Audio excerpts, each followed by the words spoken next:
咱个继续来关心高雄有一间高中，一个查某的体育组长，互指控讲最近4档常常拢会念体育班查甫学生的胸坎。有家长反映，学校嘛依照性平法来去进行调查，落尾的结果性骚扰无成立，家长是提出搁再申诉，拖到申诉第3届才搁重启调查。人本基金会嘛质疑讲学校是包庇一个老师，也毋过学校强调讲，因绝对拢是依法来办理。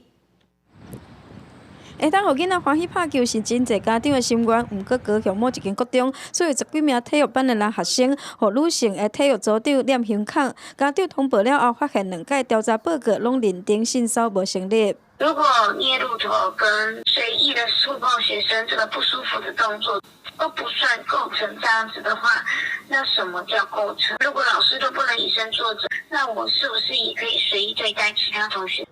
家长无法度接受，认为这个结果可能互青春期的囡仔误会讲会当乌白来卡其他人私密的所在，嘛质疑甲学校2届申复了后，搁再启动调查，却一直无后续。在捏体育班男孩子的乳头，